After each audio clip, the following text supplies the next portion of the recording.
নমস্কার বন্ধুরা, আমি পায়েল আর আপনারা শুনছেন গল্প কথা বাই পায়েল।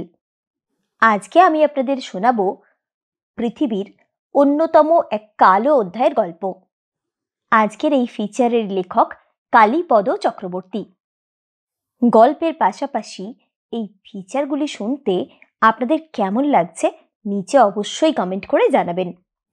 আমাদের ইতিহাসে এমন সব নির্মম সত্য লুকিয়ে আছে যা আমাদের অনেকেরই জানা নেই। সেসব কথা ভাবলে আজও আমাদের মন ঘৃণায় ভরে ওঠে, লজ্জায় মাথা নত হয়ে আসে। যেমন পৃথিবীর ইতিহাসে আমেরিকাতে একবার একটি হাতিকে নির্মমভাবে ফাঁসি দেওয়া হয়েছিল। এই ঘটনাটি যেমন বিরল, ঠিক তেমনি এই ঘটনাটিও সত্যি যে একসময়ে মানুষদের বন্দি করে পশুর মতো খাঁচায় রাখা হতো এবং বহু মানুষ টিকিট কেটে সেসব রক্ত মাংসের মানুষদের দেখতে যেত। জানি এই ঘটনা অনেকেরই বিশ্বাস করতে কষ্ট হবে, কিন্তু অবিশ্বাস্য মনে হলেও ইতিহাস এর সাক্ষ্য বহন করছে। সত্যিকার অর্থেই আমাদের এই পৃথিবীতে একসময়ে মানুষের চিড়িয়াখানা ছিল। আমাদের স্বাভাবিক ধারণায় চিড়িয়াখানায় শুধুমাত্র জন্তু জানোয়ার থাকে এবং এদের প্রদর্শনী হয়, কিন্তু তা বলে রক্ত মাংসের জ্যান্ত মানুষের প্রদর্শনী? ঘটনাগুলো ঘটেছিল 1800 শতকের দিকে। ইউরোপ আমেরিকার বড় শহরগুলোতে সাদা চামড়ার অভিজাত মানুষের তীব্র জাতিবিদ্বেষের শিকার হয়ে কালো মানুষেরা পরিণত হয়েছিল প্রদর্শনীর বস্তুতে। বর্তমান যুগের চিড়িয়াখানাগুলোতে যেভাবে জাল দিয়ে এবং খাঁচা তৈরি করে পশুদের আটকে রেখে প্রদর্শনী করা হয়, তখন কালো মানুষদের এইভাবে প্রদর্শন করা হতো। সংশ্লিষ্ট অঞ্চলের বিভিন্ন জায়গা থেকে সাদা চামড়ার মানুষ তাদের দেখতে আসতো। আমরা ইতিহাস খুঁজলে দেখতে পাবো এই ঘটনাগুলো খুব বেশি পুরনো নয়। এগুলো 1800 শতাব্দীর শেষ থেকে 1900 শতাব্দী জুড়ে দেখা যেত। গোটা পৃথিবীতে তখন জাতিগত বিদ্বেষ চরমে পৌঁছেছিল। সাদা চামড়ার মানুষদের হাতে প্রায়ই নির্যাতিত ও নিগৃহীত হতো কালো চামড়ার মানুষেরা। সমাজের সবচেয়ে নিচু কাজগুলো করতে তাদের বাধ্য করা হতো। দাস হিসেবে সাদা চামড়ার মানুষদের নির্যাতন সহ্য করতে করতেই কেটে যেত জীবনের বাকি বছরগুলো। নিজস্ব জীবনের স্বপ্ন দেখার সময়ও তারা পেত না। তারও অনেক পরে বর্ণবাদ প্রথার বিলুপ্তির মাধ্যমে পৃথিবীর বুকে তারা মাথা উঁচু করে দাঁড়াতে শিখল। বিভিন্ন বই এবং প্রাচীন ইতিহাস থেকে জানা গেছে মাত্র 200 বছর আগে ইউরোপের বিভিন্ন শহরে তৈরি হয়েছিল মানব চিড়িয়াখানা। ইতিহাস মুছে ফেলা যায় না বলেই হয়তো আজ আমরা সেসব ঘটনা জানতে পারি ও ভেবে আঁতকে উঠি। কখনো তাদের খাঁচায় বন্দি করে রাখা হতো, আবার কখনো প্রাকৃতিক পরিবেশে বন্দি করে অইউরোপীয়, আফ্রিকান, এশিয়ান এবং আদিবাসী মানুষদের দেখানো হতো। বিশেষভাবে কালো চামড়ার মানুষেরাই ছিল এই প্রদর্শনীগুলোর প্রধান আকর্ষণ। এই সব অমানবিক চিড়িয়াখানাগুলো দেখা যেত Paris, Hamburg, Germany, Belgium, Spain, London, Barcelona, Milan, Poland, Saint Louis, New York ইত্যাদি শহরে। মনে করা হয় এই কাজে সাদা মানুষেরা দারুণ আনন্দও পেত, কারণ না হলে তারা খরচ করে ওই খাঁচায় বন্দি মানুষগুলোকে দেখতে যেত না, বা মানব চিড়িয়াখানার ধারণা এত তাড়াতাড়ি প্রসার লাভও করত না। বাণিজ্যিকভাবেও এর আকর্ষণ বেড়েছিল। এই মানব চিড়িয়াখানাগুলোতে বহু প্রজাতির মানুষকেই রাখা হতো, তবে এদের মধ্যে পিগমি প্রজাতির বেটে কালো কদাকার চেহারার ওটাবেঙ্গা সবচেয়ে বেশি আলোচনার বিষয়বস্তু হয়ে উঠেছিল। মৃত্যু হয় 1916 সালের 20 মার্চ। ওটাবেঙ্গাকে আনা হয়েছিল সাউথ সেন্ট্রাল আফ্রিকার কঙ্গো থেকে। ওটাবেঙ্গাকে 1904 সালে সবার সামনে প্রথমবারের মতো প্রদর্শন করা হয়।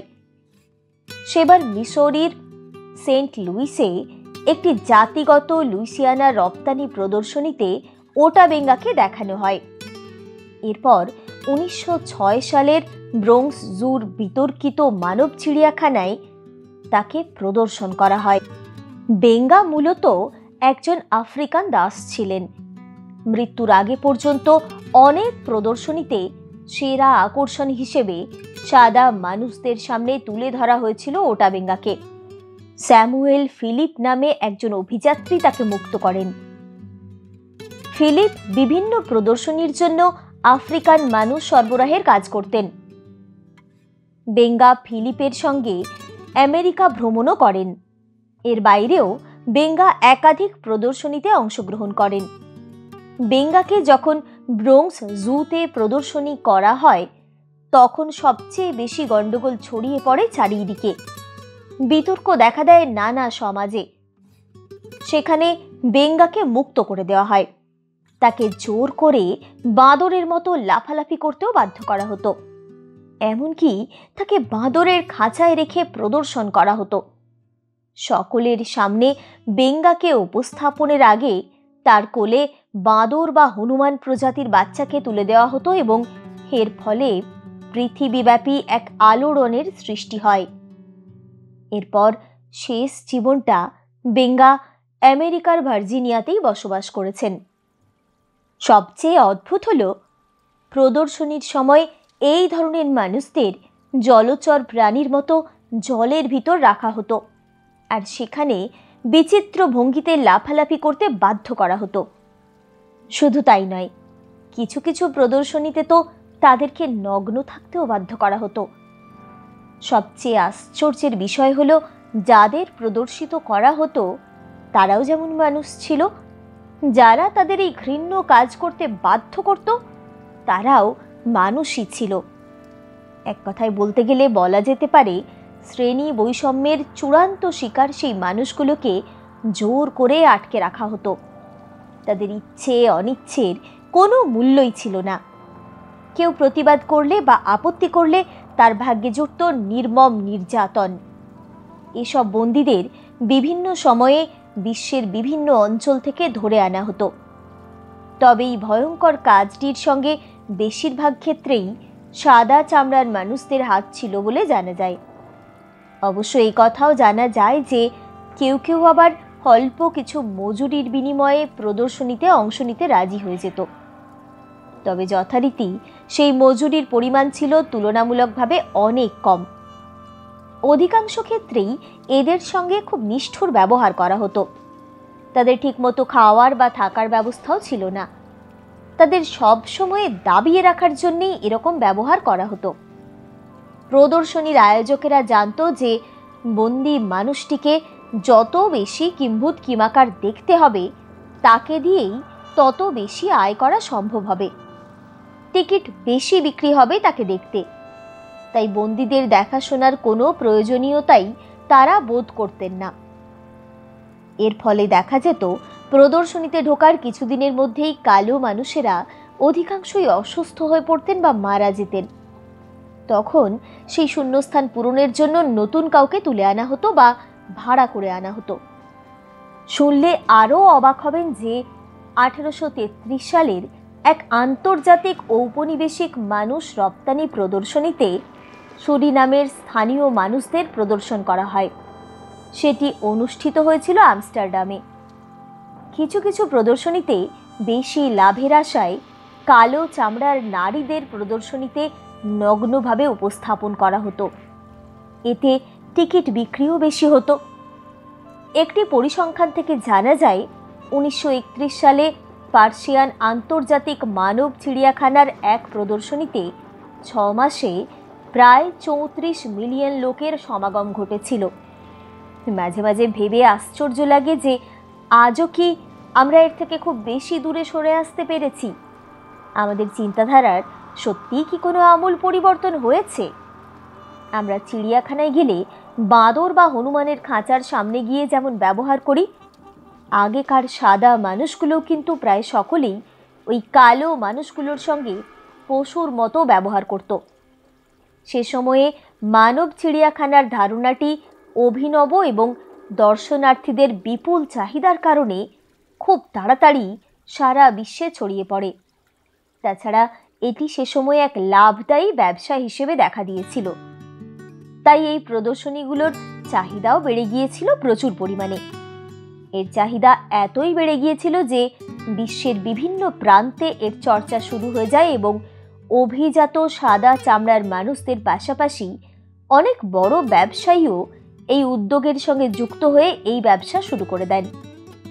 কোনো কোনো প্রদর্শনী দল সার্কাস দলের মতো বিশ্বের বড় বড় শহরগুলোতে তাদের প্রদর্শনী নিয়ে ভ্রমণ শুরু করে।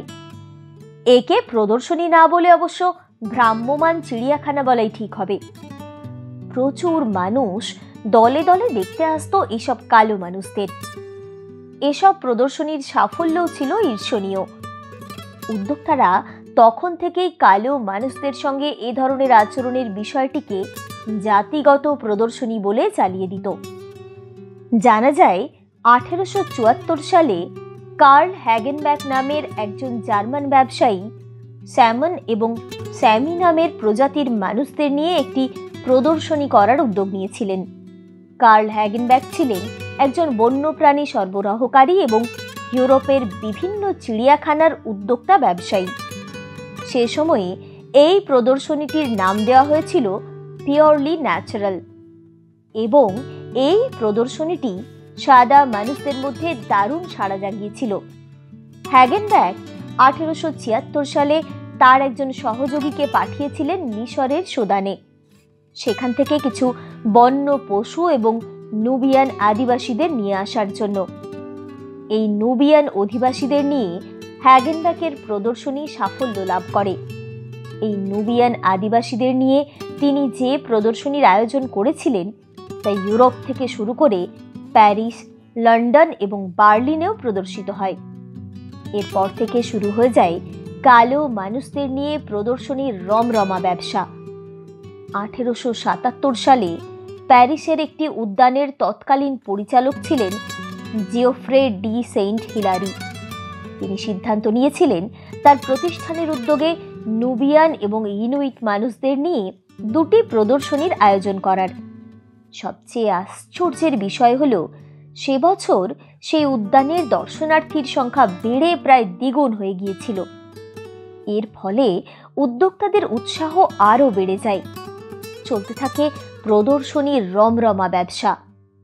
এরপর 1877 সাল থেকে 1912 সাল পর্যন্ত কমপক্ষে 30টি আলাদা আলাদা এ ধরনের প্রদর্শনীর ব্যবস্থা করেন উদ্যানের পরিচালকেরা। প্রতিটি প্রদর্শনীতেই বিপন্ন প্রায় আদিবাসী কালো চামড়ার মানুষেরা প্রদর্শনীর বস্তুতে পরিণত হয়।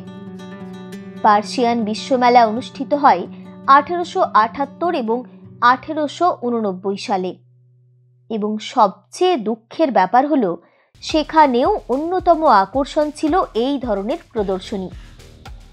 জানা গেছে 1878 সালে নাইজার নামে একটি গ্রামকে তুলে ধরা হয়েছিল প্রদর্শনীতে এবং সেবার মেলায় 28 মিলিয়ন লোকের সমাগম হয়েছিল। আর 1889 সালে প্রায় 400 আদিবাসী মানুষকে নিয়ে এই প্রদর্শনীর আয়োজন করা হয়েছিল। খুব বেশি দিনের কথা নয়, 1990 সালে বিশ্বমেলায় মাদাগাস্কারের বিখ্যাত ডিওরামার প্রদর্শনী করা হয়। অন্যদিকে ঔপনিবেশিক প্রদর্শনী মার্সেলিস 1906 এবং 1922, ঔপনিবেশিক প্রদর্শনী প্যারিস 1907 এবং 1931, সেখানেও খাঁচার মধ্যে মানুষদের বন্দি করে প্রদর্শন করা হয়। এসব মানুষের কেউ কেউ অর্ধনগ্ন, আবার কেউ কেউ একেবারেই বস্ত্রহীন ছিল।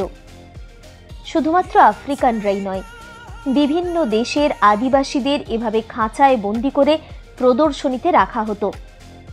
জানা গেছে ইসি নামের এক আমেরিকান আদিবাসীকেও এইভাবে বন্দি করে খাঁচায় রেখে প্রদর্শনীতে দেখানো হয়েছিল। তাই বর্তমানের তথাকথিত সভ্য মানুষদের থেকে আমরা এইটুকু তো আশা করতেই পারি যে ভবিষ্যতে এ ধরনের ঘটনার আর পুনরাবৃত্তি হবে না।